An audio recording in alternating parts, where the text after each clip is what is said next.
Hello everyone, you are very warm welcome to our channel BL story teller. और आज मैं आपके साथ शैंगमैन फन फिक्शन शेयर करने जा रही हूँ ब्लाइंड जेड विद सॉवेन बॉय का नेक्स्ट पार्ट। उससे पहले मैं आपको कुछ चीज़ें इन्फॉर्म करना चाहती हूँ गाइस। कमेंट सेक्शन में मत पूछिएगा, जो भी पूछना है इंस्टाग्राम पे आप पूछ सकते हैं। बाकी आप अप्रिशिएट कर सकते हैं आपको ये वीडियोज़ कैसी लगी, वो आप कमेंट सेक्शन में बता सकते हैं। तो मैं आपको बता दूँ, वन लव फॉर यू जो है गाइस वो हुआलियन है। और आप अगर हुआचिंग और शीलियन की लव स्टोरी जानना चाहते हैं, होप जानना चाहते हैं, तो आप उसे देख सकते हैं। सेकंड चीज़, अगर आप स्क्रम बैग देखना चाहते हैं तो गाइस वो माय लवली शिजुन जो है वो वही है। आप भिंगेचू और लियो भिंगे और शेनचेंचू की अगर लव स्टोरी सुनना चाहते हैं तो गाइस माय लवली शिजुन वही है, आप उसे जाके सुन सकते हैं। मैंने प्लेलिस्ट में सारी चीज़ें बनाई हुई हैं। और अगर आप वेंजू के फ़ैन हैं तो गाइस मैंने एक लिटरली बहुत अच्छा मास्टरपीस लिखा है, द ड्रैगन विद पर्ल। आप उस स्टोरी लाइन को ज़रूर पढ़िएगा। जो भी वेंजू जिसने वर्ड ऑफ ऑनर देखी है, वेंजू देखी है, जिसने वर्ड ऑफ ऑनर देखी है, उसके बाद की जो कहानी है वो मैंने अपनी सोलमेट्स में बताई है। वो मेरी लिखी हुई फ़ैन फिक्शन है। और जो ड्रैगन विद पर्ल है ये भी मेरी लिखी फ़ैन फिक्शन है और ये रीबर्थ रिलेटेड है। तो प्लीज़ इसे ज़रूर पढ़िएगा। ये एकदम मोदाओ जोशी से आपको कहीं भी हटकर नहीं मिलेगी, आपको बिल्कुल मज़ा आएगा, फुल टू टाइम पास होगा। प्लीज़ उसे ज़रूर देखिएगा गाइस। उसके बाद आज हम अपना blind Z with servant boy शुरू करते हैं। और मुझे कल किसी ने कहा था कमेंट सेक्शन में ही कि ये थोड़ा बोरिंग हो रहा है, इसे इंटरेस्टिंग बनाते हैं। तो चलो ठीक है, मैं आप लोगों की चीज़ों से सहमत हूँ और चलो इसे इंटरेस्टिंग बनाते हैं।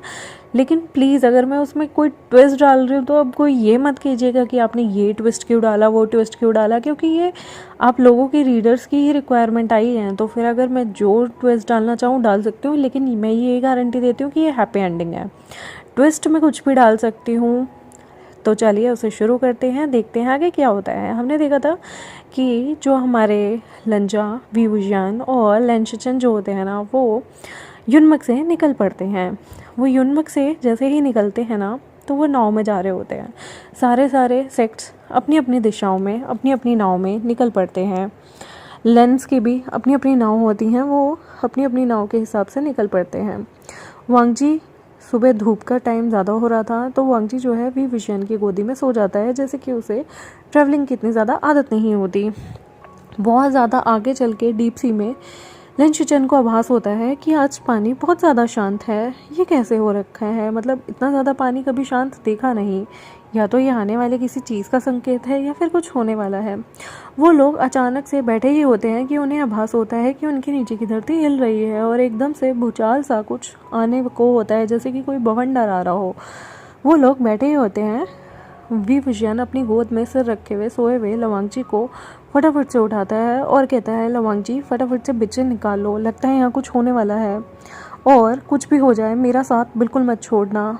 वो जो है अपने हाथों से एक बाइंडिंग रोप निकालता है, मतलब जो अदृश्य रोप होती है, लेकिन वो अपने और लंजा के हाथों को बांध लेता है। वो रोप उन लोगों को साथ ही रखती। तभी वो लोग देखते हैं कि एकदम से जो झील है वो डगमगा रही है और उनकी जो नाव है वो भी डूबने को हो गई है। वो सारे के सारे फटाफट से अपनी स्वॉर्ड लेते हैं और आसमान की तरफ जाकर अपनी स्वॉर्ड के दौरान खड़े हो जाते हैं।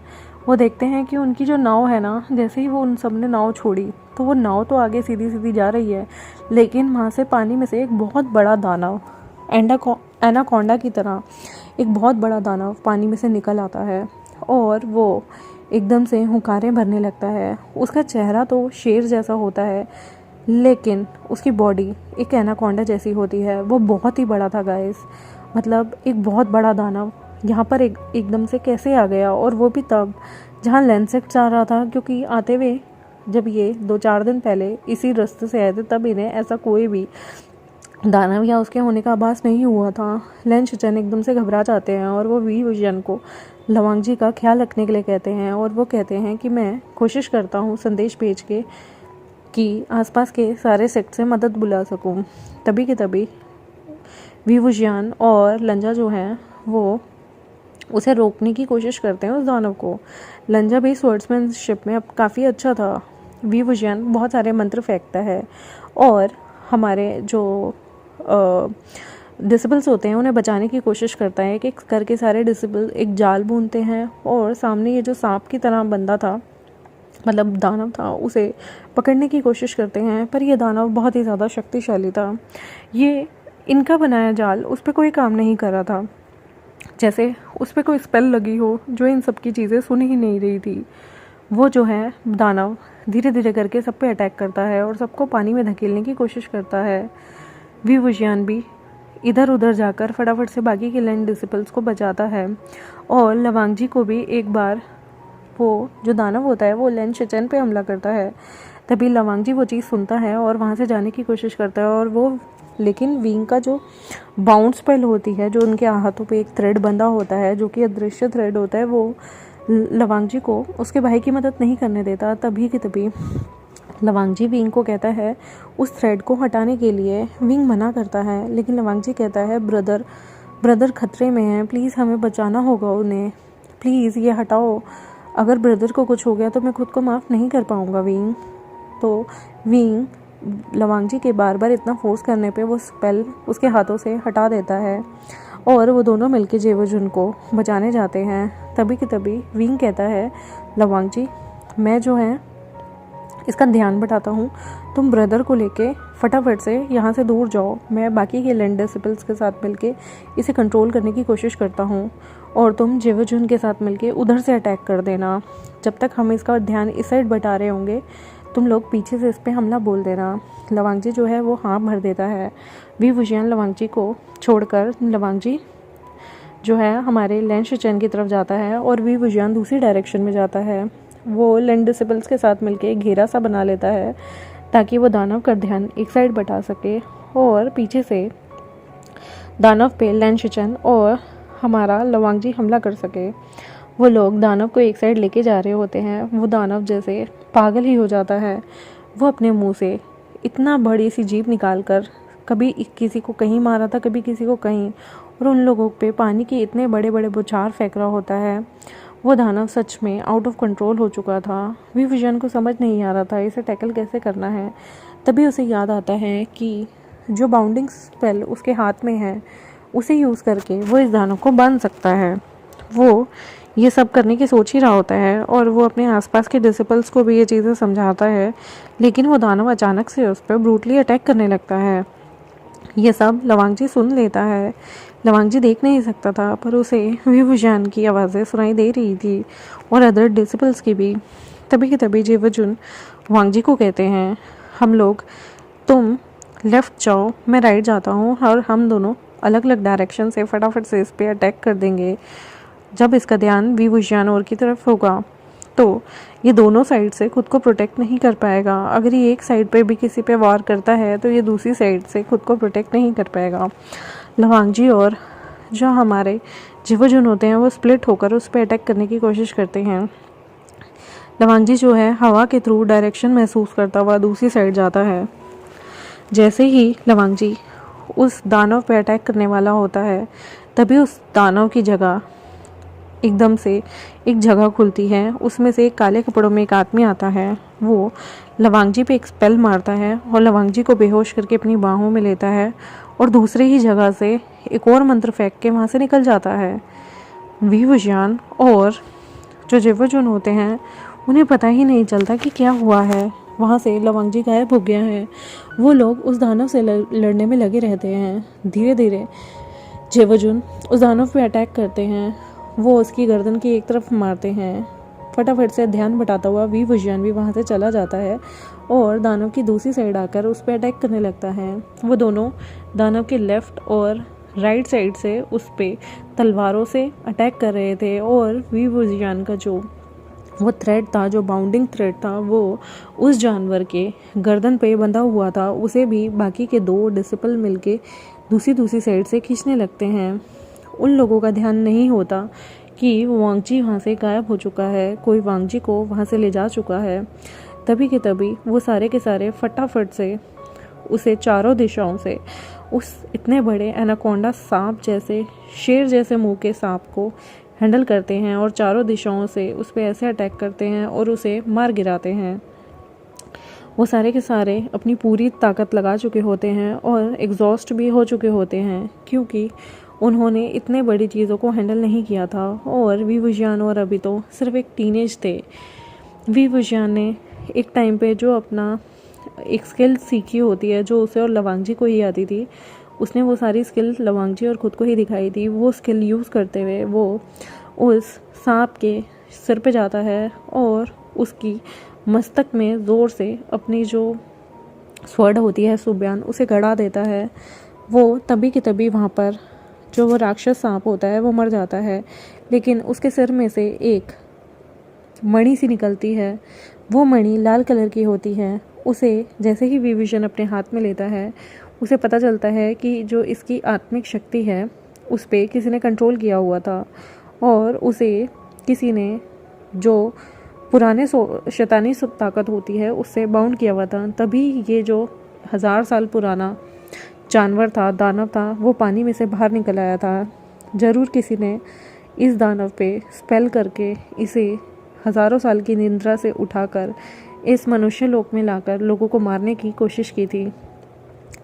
वो जेवजुन को वो चीज़ दिखाता है और कहता है, जेवजुन लंजा कहाँ है? जेवजुन कहते हैं, लंजा लंजा तो यहीं था, लंजा को तो मैंने इसे मारने के लिए कहा था। वो सारे के सारे वहाँ पर ज़ोर ज़ोर से लंजा को बुलाने लगते हैं, लेकिन उनमें किसी को भी लंजा नहीं दिखता। विभीषण कहता है कि जेवजुन लंजा ने तो कहा था वो आपकी देख रेख करेगा। जेवजुन कहता है, मैंने लंजा को कहा था कि हम दोनों स्प्लिट होते हैं, हम दोनों 2 डायरेक्शन से इस सांप पे अटैक करेंगे, लेकिन मुझे नहीं पता कि लंजा कहाँ गया। विभीषण कहता है, कहाँ गया? वो फटाफट से पानी में कूद के लंजा को पानी में देखने की कोशिश करता है, पर उसे कहीं भी आसपास कुछ भी नज़र नहीं आता। और लेनचिनचिन भी जो बोट होती है वो जा रही होती है, उस पर जाकर खड़ी हो जाती है। वो कहती है, ये बोट सेफ़ है, हम इस पे वापस लौट सकते हैं। और ये दानव भी इतना बड़ा मर गया है। वो दानव जैसे ही मरता है वो हवा में लुप्त हो जाता है। उसकी मणि भी विजयन के हाथों में होती है। वो तभी की तभी लेडी चिंचन कहती है कि ये देखो हमें क्या पड़ा मिला। वहाँ पे सिल्वर कलर का एक तारा सा होता है जो कि एक अंध प्रजाति यानी कि ऐसी प्रजाति का प्रतीक था जो बहुत सालों पहले लुप्त हो गई है। और तभी के तभी जो हमारे जेवजुन होते हैं वो कहते हैं, ये निशान यहाँ कैसे? और ये प्रजाति तो बहुत पहले लुप्त हो चुकी थी। विभूषण को कुछ समझ नहीं आ रहा होता और विभूषण कहता है, आप कहना क्या चाहते हैं? तब उसे वो तारा सा दिखाकर, जो स्टील का तारा होता है वो दिखाते हैं और कहते हैं, ये इस तरह का तारा एक स्पेसिफिक प्रजाति होती थी आज से हज़ारों साल पहले, ये उसका प्रतीक हुआ करता था। मुझे नहीं पता, दुनिया तो कहती थी वो प्रजाति कहीं लुप्त हो गई है, कहीं गुम हो गई है, लेकिन मुझे नहीं पता था इस रेल्म में भी वो प्रजाति है। ये हो ना हो ज़रूर उसी प्रजाति के लोग थे, हो सकता है वही लंजा को ले गए हों। तभी विभूषण कहता है, वो लोग लंजा को कहाँ लेके जा सकते हैं जेवजुन? वो प्रजाति कहाँ मिलेगी? चलो फटाफट हम वहाँ जाते हैं, पता नहीं लंजा किस हाल में होगा, वो लंजा को कैसे ले गए। तभी लैन शिचन कहते हैं, नहीं, हम पहले अंकल के पास चलेंगे, अंकल इस चीज़ का तोड़ ढूंढ देंगे। मैं लवांगजी की जान को रिस्क में नहीं डाल सकता और मुझे उस प्रजाति के बारे में इतना ज़्यादा पता भी नहीं है, वो कहाँ है, कैसे लुप्त हुई। इसका तोड़ ज़रूर अंकल के पास होगा, हमें पहले अंकल के पास जाना होगा और अंकल ही हमें ये सब चीज़ों के बारे में बता सकते हैं। वो सारे के सारे वो जो नाव आगे की तरफ चली गई थी जैसे ही उन पे हमला हुआ था, क्योंकि नाव तो साबुत थी तो वो आगे जा रही थी। ये लोग अपनी स्वर्ड्स पे चल के नाव में आ जाते हैं और नाव में ये सारे के सारे बैठ के घूसू के लिए निकल पड़ते हैं।